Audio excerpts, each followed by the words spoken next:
Winnie Mays is Vermilion's full-service Aveda salon and spa, located in the heart of historic downtown Vermilion. Popular Bookstore has closed its doors. Plus, we'll tell you why bands were playing for free at USD's latest music festival. Coyote News starts right now.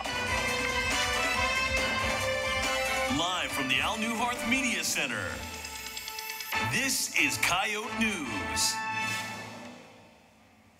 Hello, thanks for joining us. I'm Allie Boyson. And I'm Carter Hofer. We'll get to those stories and more. But first, actor and comedian Bill Cosby spent his first night in prison last night in a single cell near the infirmary. Cosby was convicted in April and has faced sexual assault accusations from more than 60 women over the past 5 decades. Corrections officials say Cosby will serve his 3 to 10-year sentence at State Correctional Institution in Phoenix. It's a state prison about 20 miles from the gated estate where a jury concluded that he drugged and molested a woman in 2004. Cosby will meet with prison medical staff to assess his needs. The 81-year-old comedian is also being allowed phone calls, visits, and a chance to exercise. Cosby's punishment came at the end of a 2-day hearing at which the judge declared him a sexually violent predator. The designation also subjects him to monthly counseling for the rest of his life. Christine Blasey Ford's lawyers say they've given the Senate statements from 4 people who say Ford told them before Brett Kavanaugh's Supreme Court nomination that she had been sexually assaulted by him when she was younger. Kavanaugh denies ever sexually assaulting anyone. His allies has questioned the credibility of Ford and a second accuser, while President Trump, who nominated Kavanaugh to the High Court, is dismissing the accusations. The last South Carolina community in the way of Hurricane Florence's floodwaters got some good news today. Officials originally expected the flooding in the worst areas of Georgetown County to be from 5 to 10 feet, but the latest forecast puts the estimate now from 2 to 4 feet. The newest official predictions move back the flooding from Thursday to Friday, where the most swollen waterways meet 3 other rivers on their way to the Atlantic Ocean. South Carolina Governor Henry McMaster is asking residents to not let their guard down because the forecasts could change again. It's getting a lot colder out, Cecilia. Is it going to stay like this? Well, Allie, tomorrow it'll stay in the 60s, but then you guys better get out your sweaters because we're dropping down to the 50s this weekend. Right now, it's 69 degrees. The high for today was 67, and tonight the skies will be partly cloudy with a low of 52. Tomorrow will also be partly cloudy, but there's a slight chance of showers in the evening. The high will be 68, and the low will be around 44. The rain will continue into Friday with a high of 53 degrees and a low around 35. Saturday will be partly sunny with a high of 58 and a low of 41. And that's your Coyote weather. The discount textbook store located on Cherry Street has closed their doors until further notice. At the beginning of this semester, the textbook store, known for selling and renting cheap textbooks to students, closed down, giving no explanation to students who might be affected by the decision. Well, it stinks because like if you buy a book here at the Barnes & Noble store, you have to own it. So it was just always a good option to go take your book there and sell it when you don't need it anymore. And you could just make a quick buck off of that. 2 signs on the door left by the owners direct all questions and concerns to an email address. When contacted by Coyote News, the owners declined further comments on the matter. The store will reopen at the end of this semester in order for students to return rentals. The future of the Vermilion store remains unknown. Men's sexual assault. That was the theme of the USD Music Festival last Friday. The festival organizers wanted to bring awareness to men's sexual abuse. Coyote News' William Summers says there are different resources victims have around Vermilion. The name One Blue String refers to how most guitars have 6 strings. Guitarists who played in the festival changed a regular guitar string for a blue one. That one string represents the 1 in 6 boys and men who are sexually abused in their lifetime. Marcus Destin was one of the first to perform. Looking for strength like Grammy leading devotions. Rocky roads ahead, I know I gotta stay focused. From this point on, I play the game like I'm chosen. Yes, rain falls, but it also grows roses. I need the strength like grandma reading devotions. Rocky roads ahead, I know I gotta stay focused. From this point on, I caught up with Would You Kindly, a band from Sioux City, and they explained why this festival was important to them. Music should be like one of the most inclusive things that anyone can take a part of. So we're super for any venue we're at. everyone should be welcome. No one should be excluded.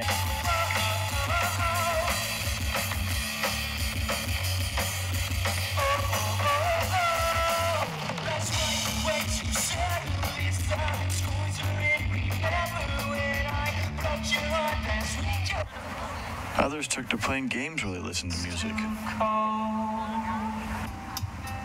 Even some little ones decided to play along. Reporting for Coyote News, I'm William Summers. One Blue String is part of the 1 in 6 campaign, which is a larger group that brings awareness to men's sexual abuse. Shakespeare has a new home, a fraternity house. Love's Labor's Lost is about 4 men that swear off women for 3 years, but, true to Shakespeare's work, end up falling in love. Jackson Whitaker says he enjoys playing his eccentric Well, he's a character. very spastic, kind of like Kramer from Seinfeld. Like, he's just insane. So I think that automatically just was kind of drew me to the character. It's fun to play him. The play is set in a modern fraternity house and uses contemporary music, including Miley Cyrus and the Backstreet Boys. The show opened this past weekend and runs through tonight through Sunday and highlights student skills in the program. For more information about tickets, you can visit the theater department's webpage. Coming up after the break, the National Music Museum is getting ready for a new look.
The Coyote Twin Theaters in downtown Vermilion, providing entertainment Tuesdays through Sundays. A proud supporter of USD student media. This is Coyote News. There's a hidden gem on the campus of USD that many of us walk by every day. Now, it's going to be twice as big. That hidden gem is the National Music Museum. Coyote News' Travis County tells us more about the expansion. In spring of this year, the National Music Museum was approved for an expansion greater than any expansion before it. It has already raised $9.5 million through its Board of Trustees and will also be receiving $1.5 million through the University of South Dakota. We're going to go through an incredible metamorphosis. We're going to expand architecturally and we're going to renovate. We need to expand. We absolutely burst our seams a long time ago, and we've been working on getting this expansion going for about 10 years now, so the time has arrived. It's really exciting, but it also means that people have to get here to visit by October 6th, or they're going to have to wait for a few years. So we strongly encourage everyone who can get here, students and beyond, to do that soon. The expansion will be an extension of the west side of the current museum. It will be a modernized addition of 16,000 square feet and will still maintain the historic look of the original building. Reporting for Coyote News, I'm Travis County. For anyone wanting to tour the museum before its expansion, you have until October 6th to make that visit. After that, it will be a couple of years before the grand reopening. An old downtown building has been refurbished to host a space that both the university and community can benefit from. The Vermilion Chamber and Development Company, VCDC, opened the McVicker Plaza on Friday. The space is a collaboration between the community and the university, holding the Charlie's store and the VCDC offices. President and CEO Nate Welsh says the project was a shared vision between him and the university marketing vice president Scott Polson. We've now been able to renovate this space. It's because of that vision, and it's because of the ability and the willingness for our community and university and partners to work together and say, I've got an idea, how can we make it work? And so between that, we're all able to stand here today. The renovated building also has a space that allows for events like the Up Next Community Coffee Hours. You can read more about the McVicker Plaza on the Volant website. Cold and flu season is just around the corner. Coyote News' Emily Schrod tells us more about why it's important to get vaccinated. The flu shot helps to prevent getting the flu, helps prevent spreading of the flu, and could also prevent other illnesses if you were to get the flu. It can decrease your severity of your symptoms. Say you did get the flu, your fever might not last as long, your muscle aches won't be as bad, and you could basically almost prevent a hospitalization. The Center for Disease Control says that the flu vaccine is designed to protect against 3 or 4 influenza viruses. However, the vaccine does not protect against other viruses that can cause flu-like symptoms. While pharmacists encourage the benefits of a flu shot, some people remain skeptical of vaccines. Susie Hansen, mother of a 5-year-old boy, says she thinks it's important to vaccinate children for their safety and for those around them. You're putting them at great risk, but not just your children.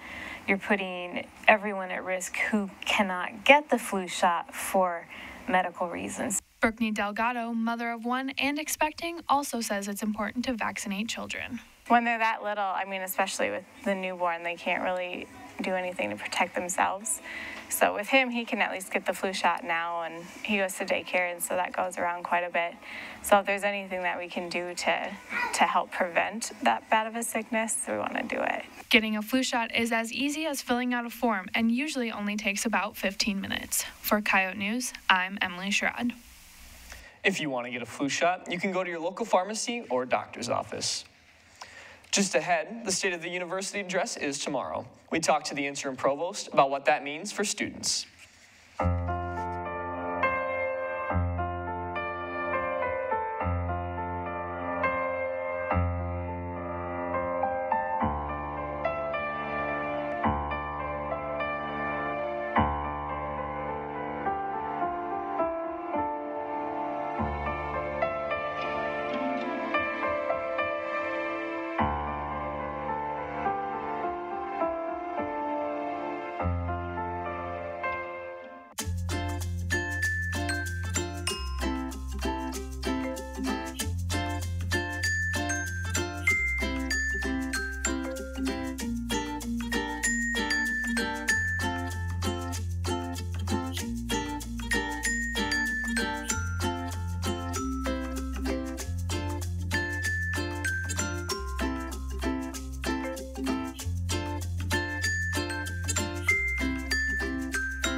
This is Coyote News. Midterm elections are only 6 weeks away. As students review the issues and candidates, members of the campus department talk about what could happen once a candidate is selected. The political science department meets every Friday at noon on the second floor of the MUC. The topics covered range anywhere from South Dakota's governor's race, the Bob Woodward book, to the constant news cycles in American politics. Assistant Professor Ed Garish says criminal justice and political science faculty decided to host these weekly meetings to share viewpoints with each other and also invite students to share their opinions and ask questions. If you're interested in participating or would like to observe, the next meeting will be Friday at noon on the second floor of the MUC. With numerous pageant competitions around South Dakota happening, the Yo Report's Devin Martin met with 3 members of the Miss South Dakota organization to discuss how new members can prepare. Leadership and being yourself were the main themes of a Miss South Dakota 101 event Monday evening. Amber Hulse, Miss State Fair, planned the event and wants USD students to get involved. So I started the idea of having a Miss South Dakota 101 session because I thought that it would be great to have more girls from USD compete in the pageant system. And I wanted some of my friends to kind of hear about what more the Miss South Dakota pageant is really about. Heather Egbert, Miss USD, says the scholarships and life skills that are learned along the way are beneficial. I know I started for the scholarships However, it's given me a lot of experience in interviews, even that helps me with my job interviews. And it's also given me an outlet to still twirl, even though I graduated college, so I can't twirl in college. I coach, but it's given me a reason to still perform and share that with other people. So that's one of the perks for me personally. Carrie Wintle, Miss South Dakota, says young women should use the resources available to them to succeed. I would say use the resources around you. There are so many people, just in the state of South Dakota alone, that could be of help. So, for example, competing for Miss South Dakota and then Miss America, example, like doing prep interviews, practice interviews. People come and they ask you questions, and that's such a huge help to get different perspectives. But there's tons of people that want to help different girls on their journey and are more than happy to. But we're 3 great examples, but there's so many others out there, so just don't be afraid to ask for the resources. With numerous pageant competitions currently underway all across the state of South Dakota, and with numerous fundraising and scholarship opportunities available for young women, the first pageant that they can get involved with is Miss USD here in the spring. For the Out Report, I'm Devin Martin. For more information, you can visit misssd.org. Now, Nick Nelson joins us live from the muck with the interim provost to talk about tomorrow's State of the University address. Nick? Allie, this will be the first time in 20 years that former USD President Jim Abbott will not be addressing the university. I'm here with Dr. Kurt Hackemer to discuss the State of the University address. Thank you so much for being here, Doctor. Glad to be here. So what do you think we can expect from tomorrow's State of the University address? I think you can expect a couple of things. I mean, first, with the new president, that's always time for change. And so there's going to be a lot of interest and excitement over exactly what President Gestring sees as the future of the university. I think you're also going to see the results of a real listening tour that she's been on. I mean, she's been out chatting with faculty, students, staff, getting the sense for what's important to people. I think you'll see that reflected in her address as well. You mentioned President Gestring. What do you think will be her main focus of the address overall tomorrow? I think it's going to be the future of the university, where we go from here. Right? We're very fortunate. We had a president, a long-serving president for 21 years. And we get comfortable, right? I mean, we establish a rhythm, we establish a mode. And now with the new president, I think the campus community is really interested, where do we go from here? And I think President Gestring is going to address that. What do you see for the future of USD? Nothing but good, nothing but good. And I mean, numbers look good, facilities are great, the campus is beautiful. Now I think it's how do you take USD and really make USD even that much more important to the state, to the region. There's a lot of potential. Do you think you could quickly sum up the best way we could do that, possibly? I think doing more of what we do right now. We do so many things so well, but you get that new energy that comes with the new president, so you're going to take these things where we really do things well and add that little extra boost to it. We're going to do great things. All right. Thank you very much for being with us. Thank you. The address is tomorrow at 4 in the Alps Auditorium. Live for Coyote News in the muck, I'm Nick Nelson. Thanks, Nick. Well, Cooper, the football team had a bye week this weekend. That's right, Allie. While the football team had a break this week, the soccer team went down to the wire this weekend. That and more next in sports.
Yoga has a way of spilling over into other areas of your life, so lessons that we learn on the mat seem to go with us when we walk out the door.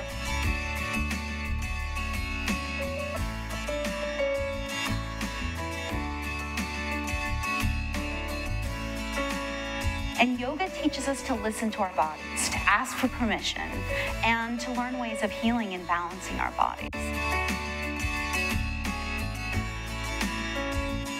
This is Coyote News. Welcome back. I'm Cooper Seamer. And I'm Cecilia Gillen. Tonight on Coyote Sports, we have a recap of the girls' soccer game this weekend. Plus, we take a look at a volleyball player about their season so far. But first, former boxing champion Victor Ortiz was arrested yesterday after being charged with multiple counts of sexual assault, including forcible rape. Court records show the violation date to be March 19th.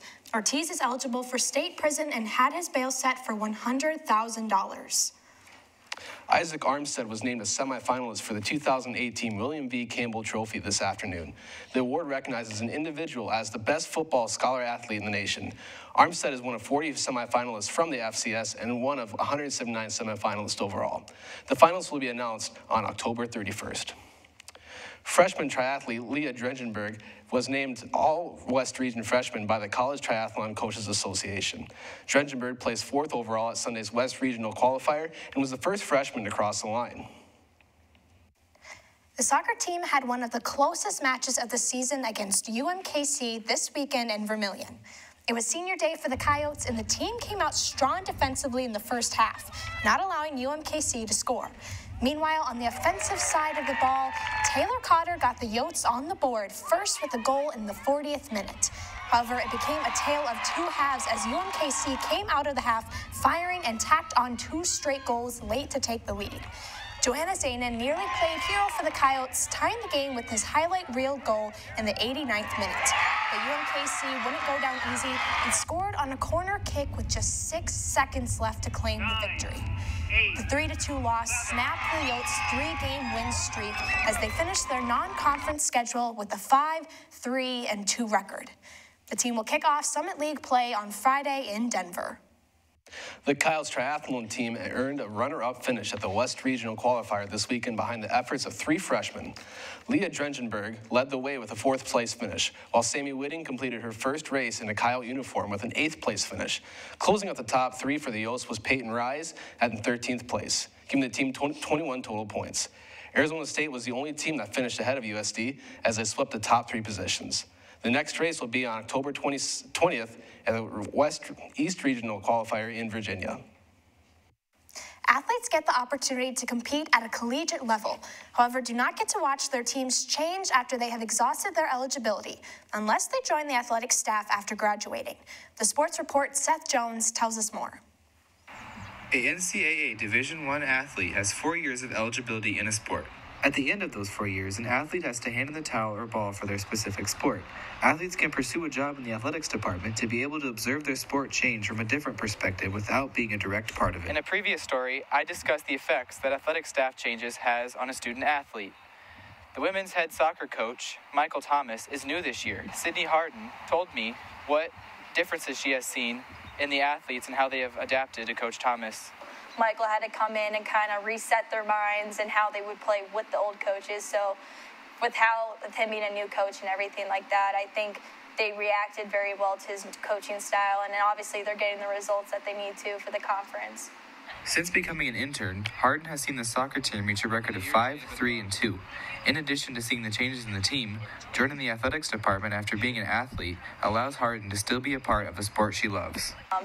And still being a part of soccer is kind of more relieving than anything else, because last spring I didn't do much after soccer, and life after athletics is definitely a different turn in your life, so it's really nice being a part of soccer from like far away a little bit.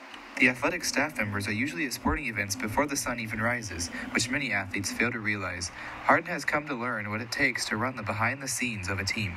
It's nice to gain a perspective once you're a former athlete, what goes inside of athletics in general. Like I had no, like of course some athletes you can, not complain isn't the right word, but like little things that you wish was better, but you don't realize that the people behind the scenes are trying their best. In addition to being soccer-specific, Harden also has a role in game day operations of teams as well as team laundry service. For the Sports Report, I'm Seth Jones.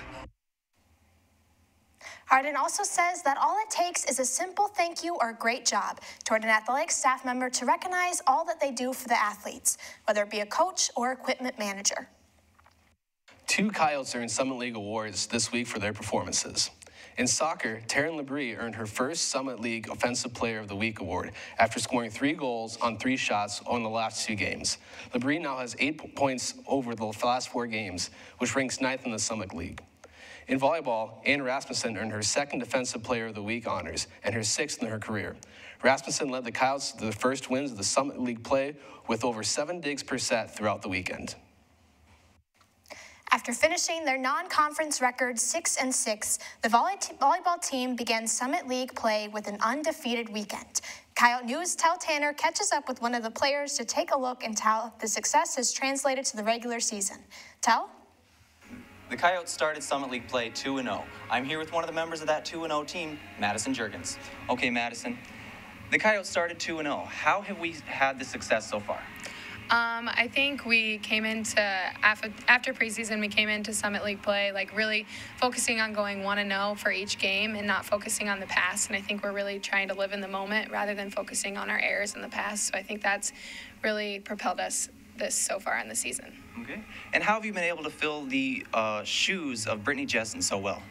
I think I learned a lot from her last year and just having a whole year underneath my belt, like being able to learn the entire system. But I think just like learning under her for an entire year has really helped me. We're returning a lot of our players from last year. How has that brought into the success we've seen so far this season? I think with the experience that some of the players had, I think it's easier to help us younger players out because there is a lot of freshmen that are going to be on the court at multiple times. So I think just having that experience and that help from the older players is really good. All right. Thank you, Madison. Thank you.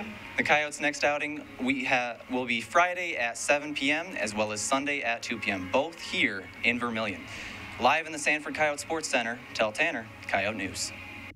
Thanks, Tel. Coming up after the break, we ask students what their favorite part about fall is. Their answers next.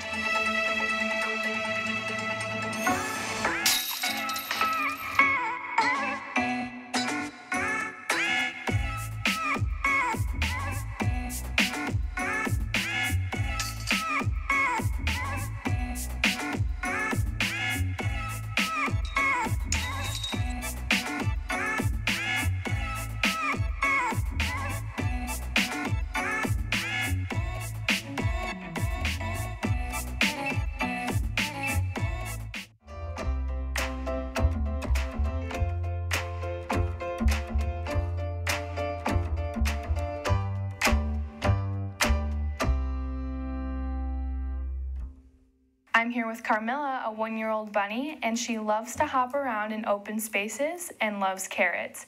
If you want to adopt Carmilla, her adoption fee is $25, so come on down to the Heartland Humane Society and meet Carmilla and all of her friends. This is Coyote News. Saturday was the first day of fall. And in this week's Out and About, we asked students what their favorite part of the season is. Here's what they had to say.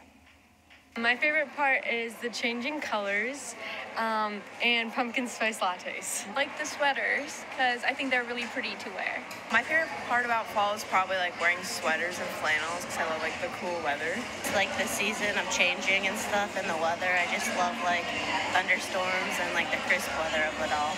Wearing sweaters. Halloween would be my favorite part about fall. Going to class and get an education.